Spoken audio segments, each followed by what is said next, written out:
మనందరి అన్న ఎన్టీ రామారావు గారి పుత్రుడు శ్రీ రామకృష్ణ గారికి, మా కాలేజ్ మేట్ ఆయన, నేను, కృష్ణ గారు, డైరెక్టర్ క్రాంతి కుమార్ గారు, ఇవాళ పెద్ద ఫేమస్ డైరెక్టర్ అయినటువంటి రాజమౌళి గారు నాన్నగారు విజయేంద్ర ప్రసాద్ గారు, మేమందరం కూడా ఏలూరులో క్లాస్మేట్స్.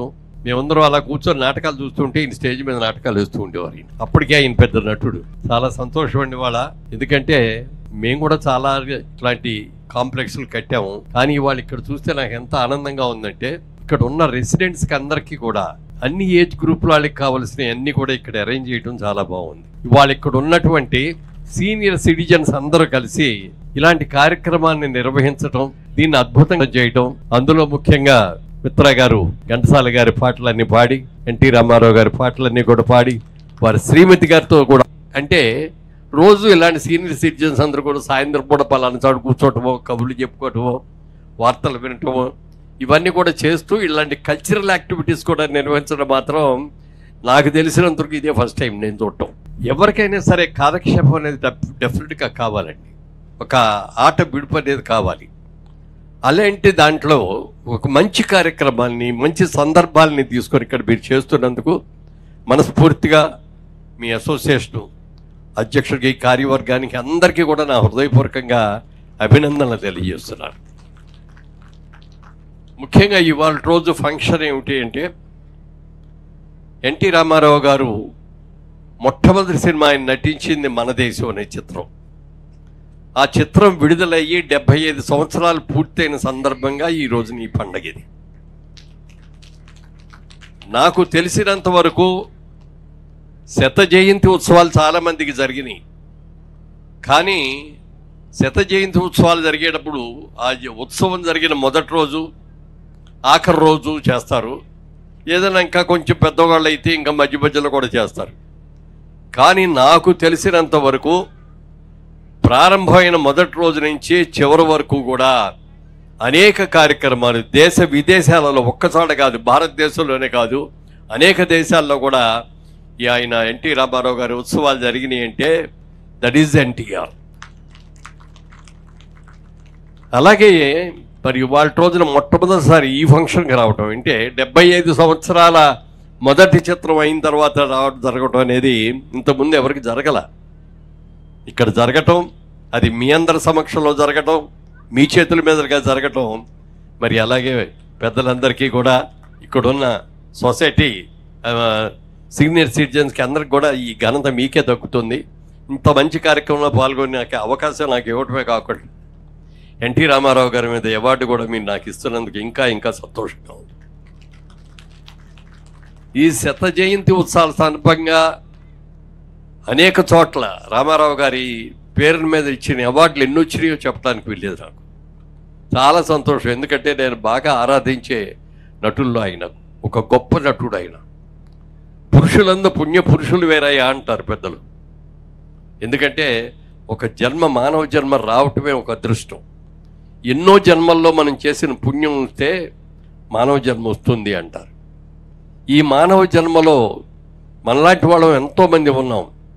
కొంతమంది తినరు, ఇంకొకరికి పెట్టరు. కానీ కొంతమంది ఉంటారు తన సొంత లాభాన్ని కూడా మాని పరులకి అందరికి కూడా సేవ చేయాలని. ముఖ్యంగా మన నాయకుడు ఎన్టీ రామారావు గారి గురించి ఆలోచిస్తే, ఆయన ఇందాక ఎస్వి రామారావు గారు అనుకుంటే చెప్తూ, ఆయన 301 సినిమాలో 311 సినిమాలు చేశారు, 301, మురళీమోహన్ గారు 340 చేశారు. అది కరెక్ట్ కాదండి. ఎందుకు కరెక్ట్ కాదండి అంటే, నేను చేసిన 340 సినిమాలు కూడా కలిపితే ఎన్టీ రామారావు గారు చేసిన ఒక్క సినిమా కూడా చాలు. ఆ గెటప్ చూడండి, అసలు ఆ కృష్ణుడు గెటప్ చూడండి, ఎవరి వల్ల అవుతుందండి. అద్భుతమైన నడ్డు. ఆయనతో పోలికగాను ఆయన చిన్నది చేసి మాట్లాడటం మాత్రం కాదు. అది నన్ను పోగొట్టడానికి చేయొచ్చు, మీరు నా స్నేహితుడు కాబట్టి, కానీ అది మాత్రం కరెక్ట్ కాదు అనుకున్నా. తర్వాత ఇందాక అద్భుతమైన డాక్యుమెంటరీ చూపించారు మనకి, చాలా మంచి డాక్యుమెంటరీ. ఏదో అంటారే ఒకే టికెట్ మీద 2 సినిమాలు 3 సినిమాలు అంటాం. ఇవాళ ఒకే టికెట్ మీద దాదాపు 35-40 సినిమాలు ఎన్టీ రామారావు గారి అన్నీ కూడా చూసే అవకాశం వచ్చింది. అంత అద్భుతంగా చేశారు. అది ఎన్నో గత స్మృతులన్నీ కూడా సినిమాలు చూస్తుంటే అసలు ఇవన్నీ కూడా గత స్మృతులు కూడా వచ్చినాయి. కానీ ఒక్కటి సభాముఖంగా మీ అందరి సమక్షంలో ఆయనకు ఒక విన్నపం కూడా చేయదలుచుకున్నా. చాలా బాగా చేశారు డాక్యుమెంటరీని. కానీ ఆఖరి సన్నివేశాలు మాత్రం గుండె ఆగిపోయినంత బాధ కలిగింది నాకు. రామారావు గారు అంతిమయాత్ర చూపించవచ్చు, అన్నీ చేయొచ్చు, కానీ దీని మీద శవపేటిక మీద చేసి కూర్చోబెట్టుకుని ఆఖరణ సంస్కారం చేయడం, అగ్ని సంస్కారం చేయడం మాత్రం అది చూడలేకపోయానండి. నిజంగా దయచేసి అవకాశం ఉంటే మాత్రం ఆ ఒక్క షాట్ లాస్ట్లో ఆయన తల కూడా కనపడతానే ఉంది ఇక్కడి నుంచి అంటించేటప్పుడు, ఆ ఒక్కటి మాత్రం తీసేయండి. మిగిలింది రామకృష్ణ గారితో అంటే ఆయన కూడా రామకృష్ణ గారు కూడా అన్నారు, నిజంగా చాలా బాధ కలిగిందండి ఆ సన్నివేశం చూస్తుంటే. అదొక్కటే, otherwise you done a very good job sir. ఇక దీని గురించి చెప్పాలంటే మై హోమ్ రామేశ్వరరావు గారు ఒక హైదరాబాదు జంట నగరాల్లోనే కాదు, భారతదేశంలోని ఇతర రాష్ట్రాలే కాదు, చాలా పెద్ద బిల్డర్ ఆయన. మనందరూ కూడా ఘనంగా గర్వంగా చెప్పుకోదగ్గ గొప్ప బిల్డర్ ఆయన. మనిషి ఎదిగిన కొద్దీ ఒదిగి ఉండాలనే దానికి 100కి 100 పాళ్ళు ఎవరు అంటే రామేశ్వరరావు గారు. ఇప్పటికీ కూడా అంత పెద్ద బిల్డర్ అయ్యి మాలాంటి వాళ్ళు ఎవరైనా కనపడితే కూడా ఎంత ప్రేమగా ఎంత మర్యాదగా మాట్లాడతారో ఆయన కానీ ఆయన అన్నదమ్ములు కానీ వాళ్ళ పిల్లలు, ఇప్పుడు 3వ తరం పిల్లలు కూడా వచ్చేసి వాళ్ళందరూ చేస్తున్నారు. అటువంటి మంచి వ్యక్తి ఇట్లాంటి కాంప్లెక్స్లు ఎన్ని కట్టారు ఆయన. అలాంటి దీంట్లో ఇట్లా చక్కగా ఒక స్టేజ్ కట్టి, బ్రహ్మాండమైన స్టేజ్ కట్టి, లైటింగ్ ఇచ్చి అన్నీ చేసి ఈ కార్యక్రమాలు చేసుకుంటే మీకు అందరికీ కూడా మంచి కాలక్షేపాలు చేసుకోవడానికి కూడా అవకాశం చేసినటువంటి మై హోమ్ రామేశ్వరరావు గారికి కూడా నా అభినందనలు తెలియజేస్తున్నాను. మీరందరూ ఇంత ప్రేమగా వచ్చి ఈ కార్యక్రమం చివరిదాకా చూసినందుకు, మీరందరూ కూడా వచ్చి నాకు షాల్స్ కప్పి మీ ఆశీస్సులన్నీ కూడా నాకు అందజేసినందుకు ఇంకా సంతోషంగా ఉంది. నాకు వచ్చిన వాళ్ళు ఒక ఆవిడ అన్నారు, ఏమండి మీ గురించి అన్నీ చెప్పారు కానండి, మీరు సాయిబాబా గారి పాట ఒకటి చేశారండి. నేను ప్రతి గురువారం నాడు ఎన్టీవీలో మార్నింగు ఈవినింగ్ కూడా వస్తుంది, ఎన్నో సంవత్సరాలుగా వస్తుంది అది ఇప్పటికీ కూడా. బాబా గారికి వేరే ఆయన ఇచ్చాడు, బాబా గారి భక్తుడి వేషం నేను చేశాను. బాలసుబ్రహ్మణ్యం గారు పాడారు ఆ పాటని, అరగంట పాట. అలాగే వేటూరు సుందరాభర్తి గారు రాశారు ఆ పాటని, చాలా అద్భుతంగా చేశారు. అది నాకు అందులో నేను చేసే అవకాశం నాకు రావటం నా అదృష్టం. నేను ఇన్ని సినిమాలు చేసినా కూడా అప్పుడెప్పుడో రిలీజ్ అయినాయి, అప్పుడెప్పుడో చూశారు, అప్పుడెప్పుడో వెళ్ళిపోయినాయి. కానీ ఒక 15-20 ఏళ్ల క్రితం నేను బాబా గారి ఆ పాటలో నటించినది ఇవాళకి కూడా ఎన్టీవీ ద్వారా ఆ పాటలు వస్తున్నందుకు నిజంగా ఎన్టీవీ వారికి నా కృతజ్ఞతలు. అలాగే ఆ సాంగ్ తీసినటువంటి నిర్మాతకు కానీ దర్శకుడికి కానీ అందరికి కూడా కృతజ్ఞతలు తెలియజేస్తున్నాను.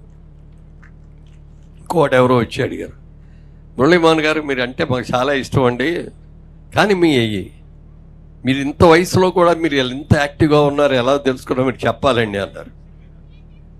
ఏం చెప్తామండి, మీరేందంటున్నారో నేను అదే తింటున్నా. అందుకనే నాకేం అమృతం తిన్నారు, ఆ అమృతంలో ఎట్లాగూ లేదు, అలవాట్లు లేవు. అయ్యి ఏదో అప్పుడప్పుడు ఉంటే సరదాగా అయినా ఫ్రెండ్స్తో పార్టీల్లో ఉన్నప్పుడు ఒక 4 చుక్కలు తాగడం తప్ప అంతకంటే లేదు. కాకపోతే ఏంటంటే పాజిటివ్ థింకింగ్ ఉండాలి ఎవరికైనా సరే. పాజిటివ్ థింకింగ్ అనేది చాలా చాలా అవసరం అండి. అయ్యో పక్కన ఈయన పెద్ద మేళ కట్టేస్తున్నాడే మనం కట్టలేకపోతున్నామే, రామేశ్వరరావు గారు ఇంత బ్రహ్మాండంగా కట్టేస్తున్నాడే నేను కట్టలేకపోతున్నాను ఆయనలా, కానీ అసూయ పడకూడదండి. ఆత్మ సంతృప్తి, మనం 100 రూపాయలు చెప్తే 100 రూపాయలు సంపాదించుకుంది, మనం కష్టపడి సంపాదించుకున్నాం, నీతిగా సంపాదించుకున్నాం, నిజాయితీగా సంపాదించుకున్నాం అని ఆనందపడాలే తప్ప ఈర్ష్యపడకూడదు. అలా ఒక పాజిటివ్ మైండ్ ఉండాలి డెఫినెట్గా ప్రతి ఒక్కరికి కూడా. ఆ పాజిటివ్ మైండ్ ఉంటే ఉన్నదాంతో సంతృప్తి పడినంత ధనవంతుడు ప్రపంచంలో ఎవరో ఉండరంట. తనకు రోజు కూలి చేసుకున్నా సాయంత్రం అయ్యేటప్పటికి అమ్మ ఇవాళ 200 రూపాయలు సంపాదించామని చెప్పి ఆనందంగా ఇంటికి వచ్చి ఇంత భోజనం చేసి భార్య పిల్లలతో కబుర్లు చెబుతుంటే వాడి అంత పొందేటటువంటి సంతృప్తి ధనవంతుడు ఏ ధనవంతుడు కూడా పొందలేడు. అందుకని మనకున్న ఎబిలిటీకి ఆ భగవంతుడు మనకు చాలా ఎక్కువే ఇచ్చాడు అని చెప్పి ఆత్మ సంతృప్తి పొందే వాళ్ళలో నేను కూడా ఒకరిని. అలాంటి ఆత్మసంతృప్తి ఉండటం మూలంగానే, ఒకళ్ళని చూసి ఈర్ష్య పడకుండా ఉండటం మూలంగానే, ఒక పాజిటివ్ మైండ్ ఉండటం మూలంగానే, వీటన్నిటికీ మించి మా పేరెంట్స్ నాకు ఇచ్చిన జీన్స్. వాళ్ళు చాలా చాలా అంటే చాలా చాలా కాలం ఉన్నారు వాళ్ళు. మా నాన్నగారు 96 సంవత్సరాలు బతికారు. చనిపోయే ముందు కూడా రోజు వాకింగ్ చేస్తూ ఉండేవారు ఆయన. మా అమ్మగారు అయితే 100 సంవత్సరాలు పూర్తి చేశారు. ఇంకొక నెల అయినడితే 101లో కూడా వచ్చేవారు. ఒక నెల ముందు ఆయన చనిపోవటం జరిగింది. సరే, అలా ఆ ఫ్యామిలీ జీన్స్ కానీ వాటిని మనం జాగ్రత్తగా కాపాడుకోవడంలో కూడా ఉంటుంది. ఫ్యామిలీ జీన్స్ ఉన్నాయి కదా అని మనం ఇష్టంగా తిని తాగి తిరిగితే ఉండవు. ముఖ్యంగా ఇవి సీనియర్ సిటిజన్ చాలామంది ఉన్నారు కాబట్టి ఇక్కడ నేను చెప్పదలుచుకున్నది అదే.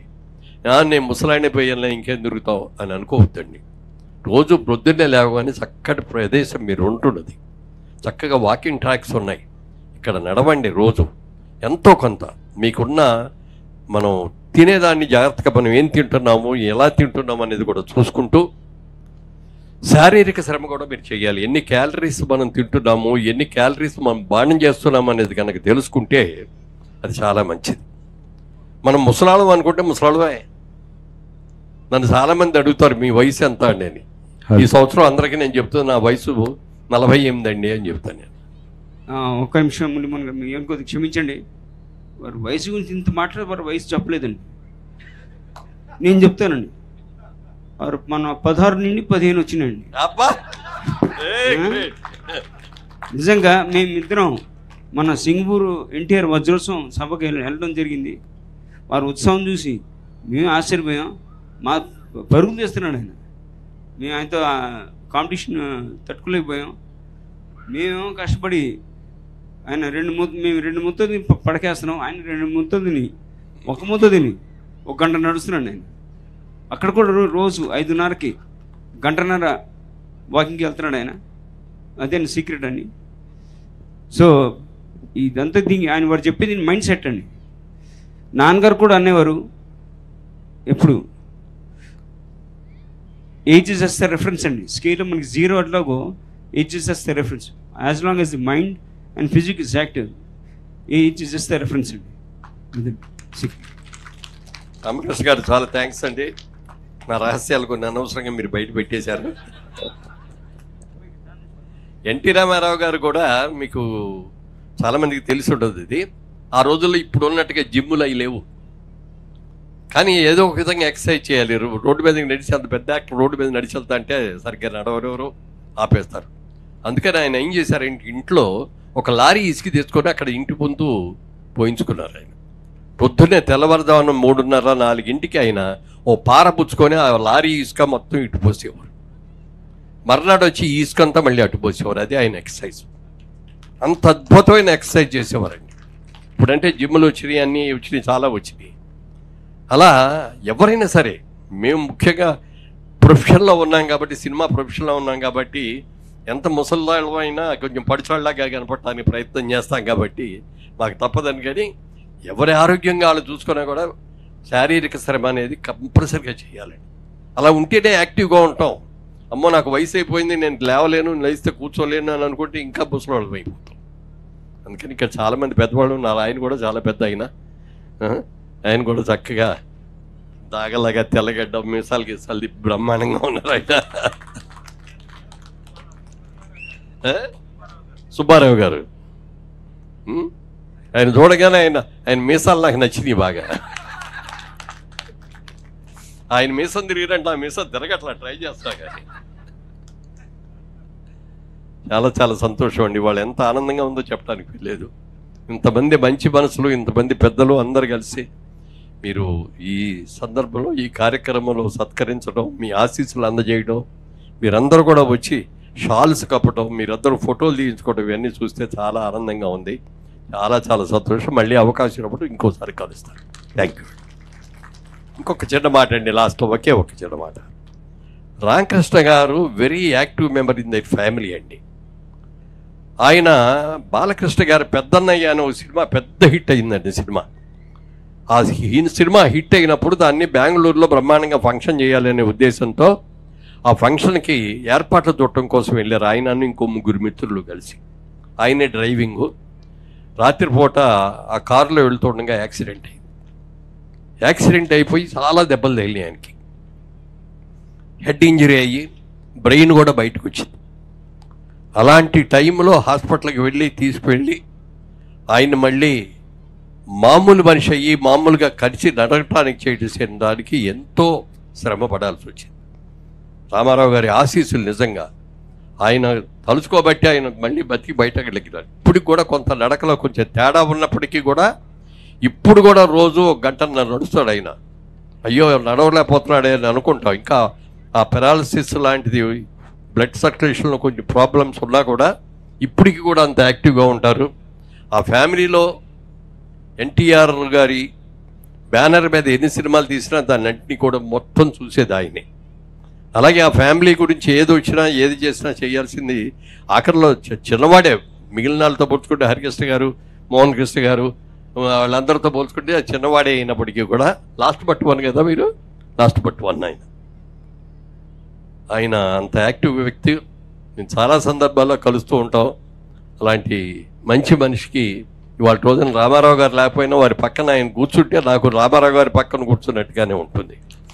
ఇవాళ ఈ కార్యక్రమానికి ఆయన వచ్చినందుకు మనస్ఫూర్తిగా కృతజ్ఞతలు తెలియజేస్తూ మరి సుబ్బారావు గారికి, అలాగే మీరు బుక్ ఇందాక ఆయన కూడా చెప్పారు, ఘంటసాల గారి పాటలే కాదు తెలుగు సినిమా పాటలన్నీ కూడా అసలు అంత సంకలనం చేయటం అనేది చాలా చాలా కష్టం అండి. నేను చాలా బుక్స్ చూశాను కానీ ఇంత A to Z ఇప్పుడు మిత్రా గారికి ఏ పాటలో కావాలి అని అనుకుంటే ఒక్క తీస్తే ఆ పాట వచ్చేస్తుంది, లిరిక్ ఉంటుంది, అది రాసింది ఎవరో ఉంటుంది, మ్యూజిక్ డైరెక్టర్ ఎవరో ఉంటుంది, పాడింది ఎవరో ఉంటుంది, అంత సంకలనం. మరి ఎన్ని సంవత్సరాలు దానికోసం కృషి చేశాడో నాకు తెలియదు కానీ నిజంగా అయితే ఆయన చేసిన ఈ సంకలనానికి ఆయనకి డాక్టరేట్ ఇవ్వాలి. కనీసం గవర్నమెంట్ ఇచ్చినా లేకపోయినా మన సీనియర్ ఆర్టిస్ట్ అసోసియేషన్ అందరికి పిలిచి ఈయన సత్కరించి ఈయనకి డాక్టరేట్ అని మీరు ఇవ్వండి అని ఒకసారి కోరుకుంటూ సెలవు తీసుకుంటాం.